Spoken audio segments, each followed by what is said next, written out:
अस्सलाम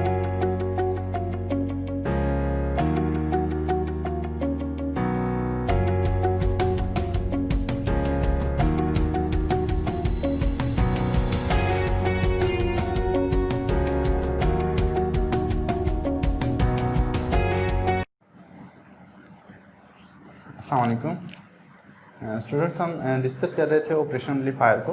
operation amplifier को हमने एज ए इन्वर्टिंग कॉन्फ़िगरेशन में देखा, नॉन इन्वर्टिंग में देखा, डिफरेंशियल की फॉर्म में भी देखा, इंटीग्रेटर की फॉर्म में भी देखा। आज हम ऑपरेशन एम्पलीफायर को डिस्कस कर रहे हैं as a summing operation amplifier in inverting configuration के अंदर। तो समिंग से मुराद एक ऐसा सर्किट है जो डिफरेंट इनपुट्स को सम करेगा, लेकिन कॉन्फ़िगरेशन जो होगी वो हमारे पास इन्वर्टिंग कॉन्फ़िगरेशन रहेगी। मीन जो इनपुट हम अप्लाई करेंगे वो इन्वर्टिंग टर्मिनल के ऊपर अप्लाई करेंगे और हमारा जो नॉन इन्वर्टिंग टर्मिनल होगा उसको हम ग्राउंड ही रखेंगे। चलें इसको स्टार्ट करते हैं।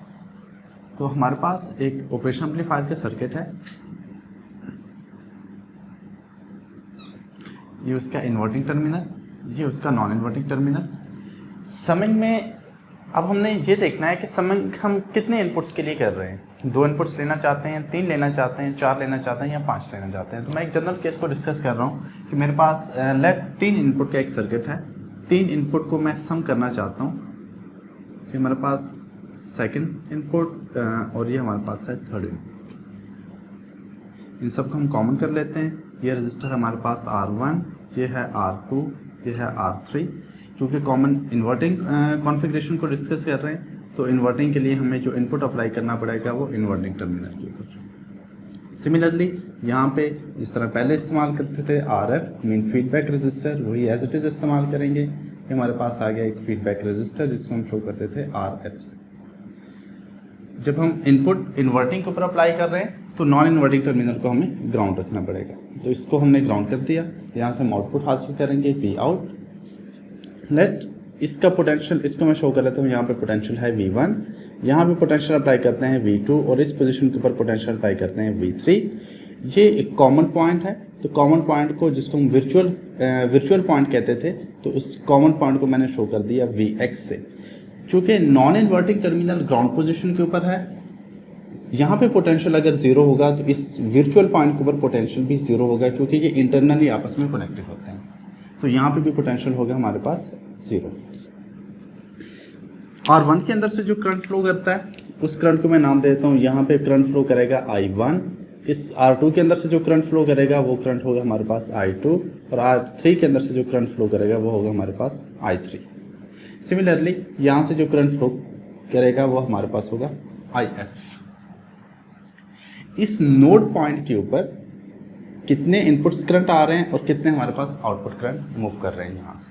तो जब हमारे पास डिफरेंट इनपुट करंट आएँ और वहाँ से आउटपुट करंट भी कुछ निकलते हों तो उसके लिए हम अप्लाई करते हैं KCL mean Kirchhoff current law को इस्तेमाल करते हैं। सो बाय अप्लाइंग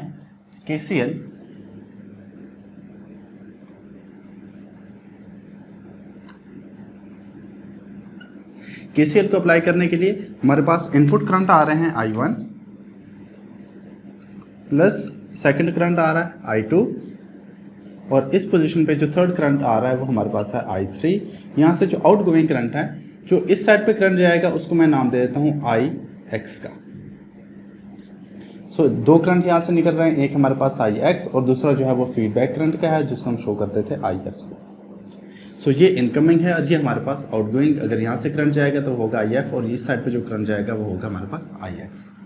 क्योंकि हम operation amplifier open loop gain को भी हमने डिस्कस किया था कि एक आइडियल जो हमारे पास ऑपरेशन एम्पलीफायर होता है उसकी ओपन लूप गेन के दौरान इनपुट रेजिस्टेंस जो होती है मीन RI वो इन्फिनिटी होती है।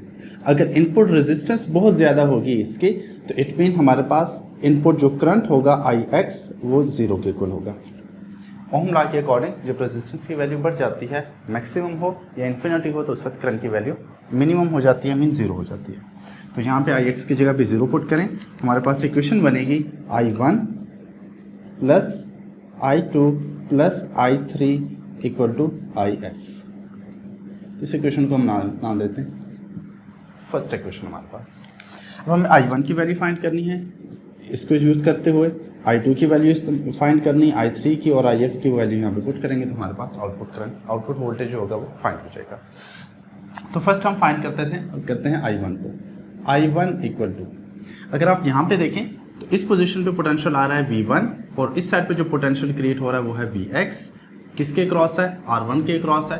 तो वही सिंपल रिलेशन इस्तेमाल करेंगे, V1 minus Vx divide by R1, as Vx की वैल्यू हमारे पास है 0, तो यहाँ पे 0 पुट करें।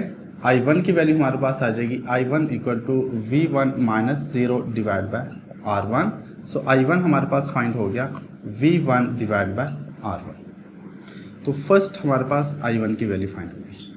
सिमिलरली हम I2 की वैल्यू फाइंड करते हैं। सो I2 इक्वल टू, इस पोजीशन पे पोटेंशियल है V2 और इस साइड से जो पोटेंशियल आ रहा है वो हमारे पास है Vx, V2 minus Vx divide by register, किसके क्रॉस ले रहे हैं, सेकंड रजिस्टर, तो हम लिखते हैं R2, एज Vx 0 के इक्वल है।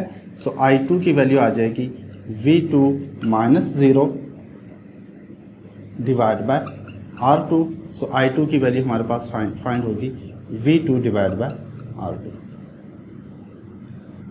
सिमिलरली हम फाइंड करेंगे I3 की value.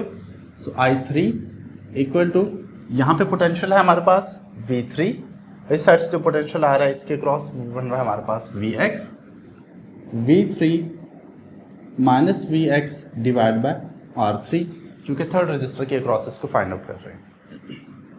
So I3 equal to V3 minus 0 divide by R3, जो कि हमारे पास एज Vx जो है वो 0 के इक्वल है। So I3 equal to V3 divide by R3, हमारे पास I3 की वैल्यू भी फाइंड होगी। लास्ट जो हमने वैल्यू फाइंड करनी थी वो थी हमारे पास IF की वैल्यू। सो IF की वैल्यू फाइंड करते हैं। IF इक्वल टू, अगर आप यहाँ से देखें इस पोजीशन के ऊपर पोटेंशियल है Vx, मीन यहाँ पे अगर यहाँ पे Vx है तो यहाँ पे भी Vx होगा, और यहाँ पे अगर V आउट है तो इट मीन इस रजिस्टर के इस टर्मिनल के ऊपर पोटेंशियल जो होगा वो भी V आउट होगा।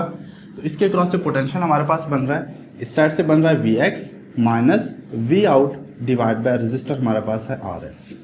सो Vx चूँकि 0 के इक्वल है, सो IF की वैल्यू फाइंड हो जाएगी IF equal to minus V out divide by RF। तो ये जो हमने वैल्यू फाइंड की है I1 की, I2 की, I3 और IF की, इन सब वैल्यूज को पुट कर दें इक्वेशन नंबर 1 के अंदर।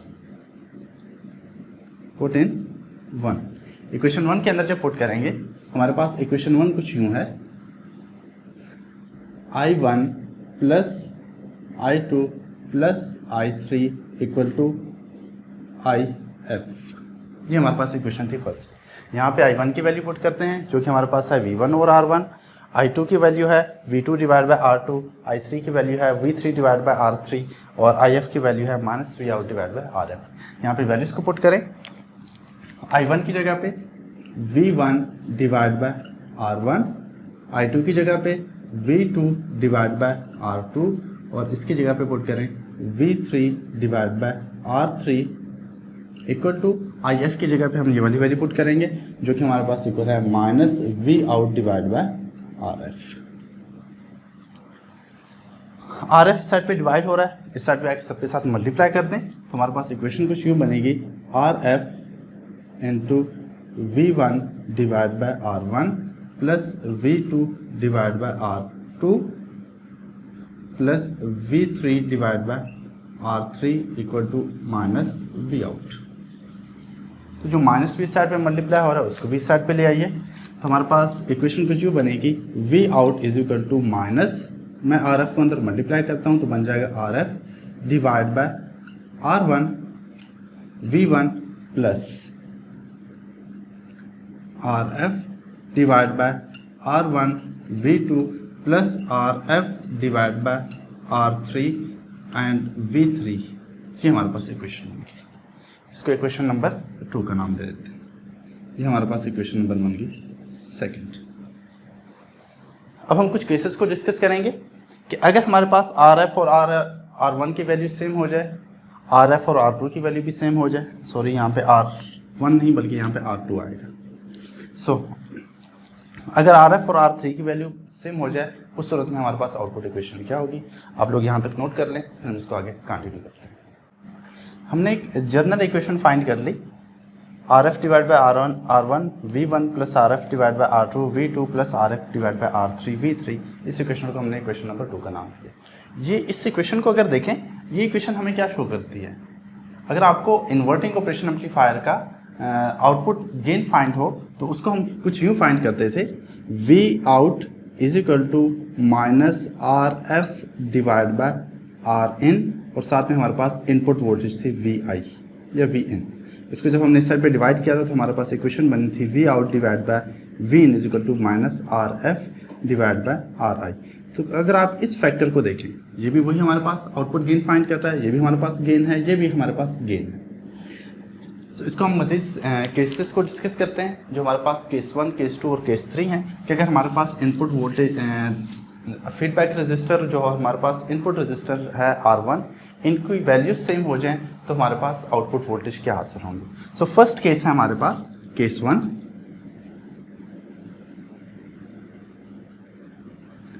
व्हेन R1 इक्वल हो जाए R2 के और ये इक्वल हो जाए R3 और RF, ये सारे रेजिस्टेंस इक्वल हो। मीन अगर हम ये 2 किलो ओम का लेते हैं, मीन ये 2 किलो ओम है तो ये भी 2 किलो ओम होगा, ये भी 2 किलो ओम का होगा और ये भी 2 किलो ओम का ही होगा। तो उस सूरत में हमारे पास आउटपुट वोल्टेज क्या हासिल होंगे। तो इस इक्वेशन को सिंप्लीफाई करते हैं, V out equal to minus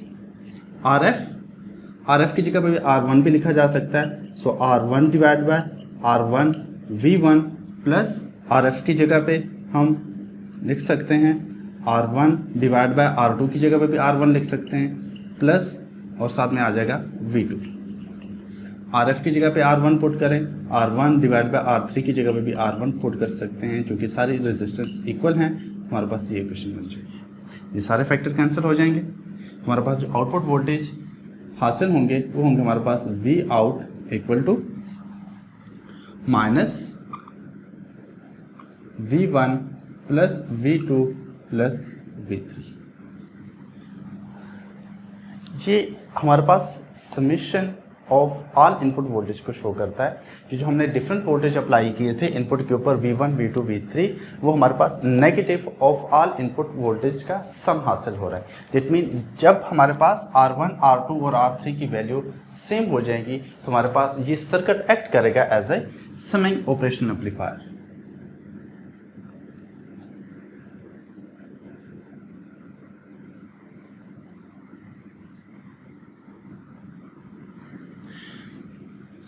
जब हमारे पास आउटपुट इनपुट वोल्टेज का सम होगा नेगेटिव के साथ, क्योंकि हम इन्वर्टिंग के ऊपर अप्लाई कर रहे हैं इसलिए हमारे पास आउटपुट के ऊपर नेगेटिव का सिंबल शो हो रहा है। तो उस सूरत में हमारे पास ये सर्किट जो होगा वो as a summing operation amplifier circuit के तौर पर बिहेव करेगा। अब हम सेकंड केस को डिस्कस करते हैं कि अगर R1, R2 और R3 एंड RF की वैल्यू सेम ना हो तो उस सूरत में हमारे पास जो सर्किट होगा वो किस तरह बिहेव करेगा। मीन हम एक ही सर्किट को ले रहे हैं, उसको हम डिफरेंट पर्पज़ के लिए इस्तेमाल कर रहे हैं, समिंग के लिए भी इस्तेमाल करेंगे, स्केलिंग के भी इस्तेमाल करेंगे, एवरेजिंग सर्किट के तौर पर भी इस्तेमाल करेंगे।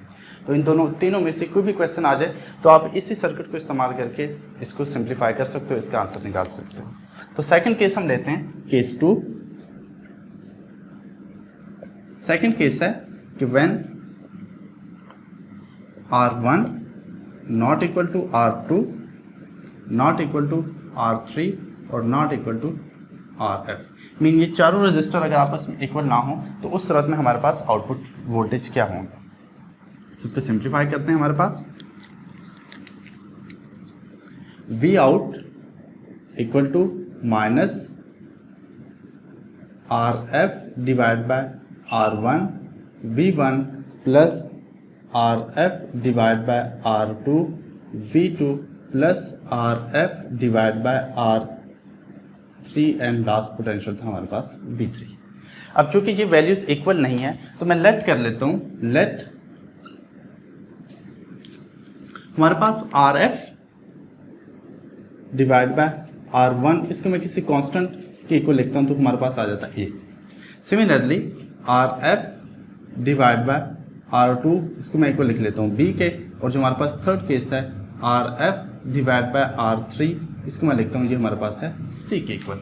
ये वाली वैल्यूज यहाँ पे पुट करें, हमारे पास आउटपुट वोल्टेज क्या हासिल होंगे, V out equal to minus R F divide by R one की जगह पे A V one plus R F divide by R two की जगह पे पुट करेंगे बी वी टू, और R F divide by R three की जगह पे पुट करेंगे सी और वी थ्री। इस इक्वेशन को अगर देखें, वी वन मल्टीप्लाई हो रहा है कुछ फैक्टर के साथ, वो फैक्टर कौन सा है, ए फैक्टर है। वी टू मल्टीप्लाई हो रहा है बी फैक्टर के साथ, और वी थ्री मल्टीप्लाई हो रहा है सी फैक्टर के साथ। जब इस किस्म का केस बन जाता है तो ये सर्किट बिहेव कर रहा होता है एज ए स्केलिंग के लिए। स्केलिंग क्या होता है कि जब हम किसी क्वांटिटी को मल्टीप्लाई कर रहे हो तो हमारे पास क्वांटिटी, उसका जो रिजल्ट होता है वो इंक्रीज भी हो सकता है, डिक्रीज भी हो सकता है। इंक्रीज की सूरत में होता है, मल्टीप्लिकेशन की फॉर्म में हो सकता है। डिक्रीज किस फॉर्म में होगा, अगर हम इसको डिवाइड कर लेंगे तो हमारे पास जो रिजल्ट होगा वो डिक्रीज होना स्टार्ट हो जाएगा। तो इस किस्म का जो सर्किट होता है वो स्केलिंग एम्पलीफायर सर्किट कहलाता है। तो इट मीन जब हम एवरेज इसकी किसी फैक्टर के साथ मल्टीप्लाई करेंगे तो ये सर्किट हमारे पास स्केलिंग सर्किट के तौर पर बिहेव करेगा।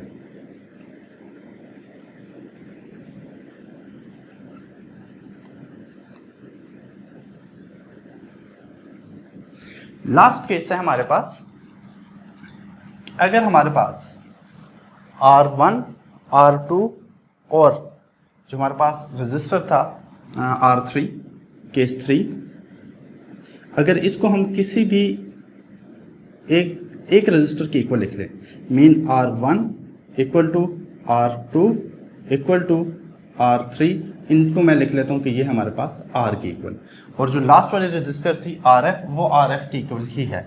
मीन R1 R2 और R3 इन तीनों रजिस्टर को मैंने लिख लिया R के इक्वल। तो उस सूरत में हमारे पास ये सर्किट किस तरह बिहेव करेगा, तो इस इक्वेशन को लिखते हैं जो हमारे पास सेकंड इक्वेशन थी, V out equal to minus R F divide by R1 की जगह पे मैं लिख रहा हूँ R, साथ में पोटेंशियल है V1। ये वाली equation are F divide by R2 की जगह पे भी R पुट करेंगे, are F divide by R3 की जगह पे भी R पुट करेंगे, तो इक्वेशन बन जाएगी R F divide by R V2 plus R F divide by R, potential है हमारे पास V3। So R F divide by R सब में कॉमन आ रहा है, इसको एज ए कॉमन फैक्टर ले लें, तो इक्वेशन बनेगी V out equal to minus R F divide by R into V1 plus V2 plus V3। R F divide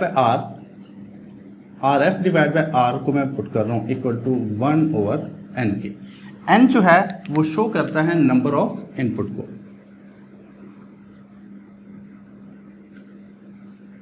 number of inputs. अब यहाँ पे हम इनपुट्स कितने अप्लाई कर रहे हैं, हमारे पास 1 2 3 3 इनपुट्स लिए हैं हमने, तो इट मीन हमारे पास R F divide by R की वैल्यू इक्वल टू आ जाएगी 1/3। तो उस सूरत में हमारे पास इक्वेशन क्या बनेगी, V out equal to minus 1/3 into V1 plus V2 plus V3। ये इक्वेशन किसको शो कर रही है, sum of all input voltage divide by number of inputs को। तो जब हमारे पास सम ऑफ ऑल इनपुट को divide by number of input करते हैं तो हमारे पास एक एवरेज का फार्मूला फाइंड होता है। इट मीन ये सर्किट इस सूरत में हमारे पास एक एवरेजिंग सर्किट के तौर पर काम करेगा। सो ये इक्वेशन शो करती है एवरेजिंग सर्किट को।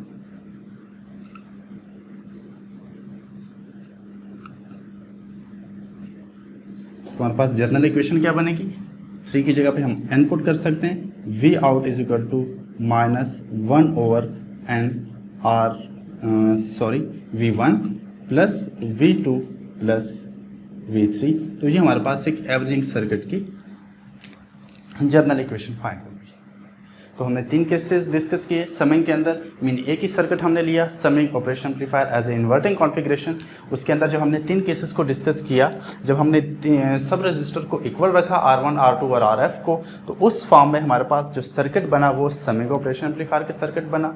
जब हमने इन सब की वैल्यूज़ को डिफरेंट रखा, ये वैल्यूज़ एक दूसरे की इक्वल नहीं थी रजिस्टर की, तो उस सूरत में हमारे पास एक स्केलिंग सर्किट बना।